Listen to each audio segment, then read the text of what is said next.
Hello everyone! Ito na naman ang inyong Ate Mai at muli ko lang aalalahanin ang biyahe ko mula dito sa Manila to Bicol. Ayan po, madaling araw po kung nais nyo pong magbiyahe para mabilis din po kayong makauwi or makapunta ng South. Ayan po, ito po yung biyaheng Manila to Bicol. Mayroon po akong Bicol to Manila at ito naman po ay yung Manila to Bicol. Sana po ay ma-enjoy nyo ang mga tanawing aking nakunan dito sa video na to. Ayan po, napakaganda po ng tanawin at yan po ay binabaybay namin yung doon sa Rizal.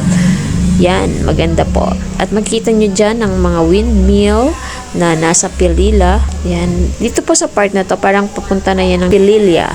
Yan. So, napakaganda po ng panahon nang ako ay may biyahe dyan. At mapapansin nyo po ng mga private vehicles at karamihan ay nagmomotor or yung mga private cars ang dumadaan dyan. Yan po yung mga tinatawag yata nating backdoor na travel, diba? Kasi sa likod lang tayo dumaan at hindi tayo nakipagsabayan sa trafiko, sa EDSA or doon sa doon sa dinadaanan ng mga bus. Hindi po doon. Ito po ay isang way papuntang south. So, ayan, karamihan pong makikita nyo ay mga kabundukan. Napakaganda, di po ba? Sana po ay nag-i-enjoy kayo sa pagtanaw sa mga kabundukan at sa magagandang tanawing inyong matutunghayan sa Rizal. Ayan po. Sa Rizal pa lang po yata ito. So, medyo nakalimutan na natin. Pero, sana ang iba dyan ay alam na yan kasi marami pong nagmumotor dito o yung mga nagra-rides. Karamihan po sa kanila ay mga tumatambay dito. At marami kayong makikitang nagpipicture taking o nagvi-video ng mga views.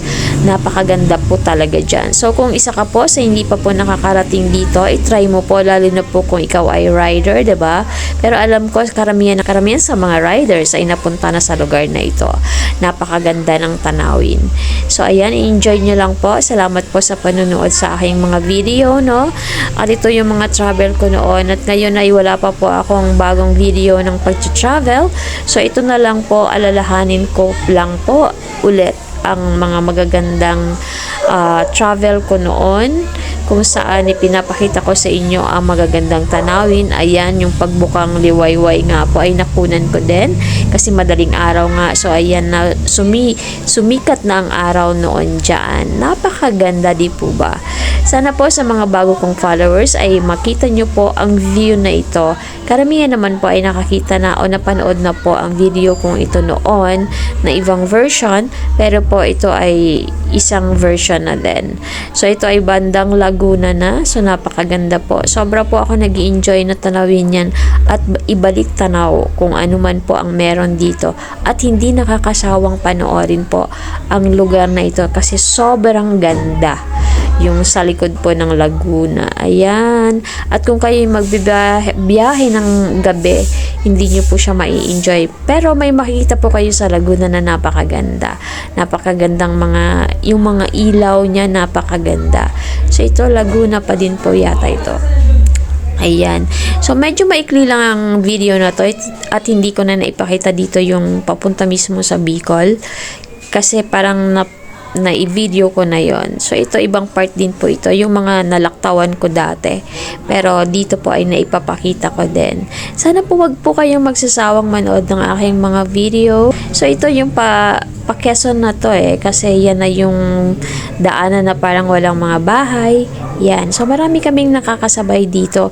Kaya mas mainam na magbiyahe kayo ng madaling araw kung kayo pauwi ng Bicol region. Huwag po kayong magbabiyahe ng gabi. Sobrang delikado po. So, ayan, pag maaraw po or madaling araw kayo umalis, mai-enjoy nyo po ang view at makikita nyo po ang daraanan nyo at iwas tayo sa mga panganib, diba? So, ayan po. Sana po mag-enjoy po kayo sa pagpapanood ng aking video. At ako'y walang humpay na nagpapasalamat po sa lahat po ng sumusubaybay sa aking mga videos. And medyo mga nakunan tayo magaganda ni Mama Mary, iba na dadaanan natin pag umuwi ng South. Thank you po muli.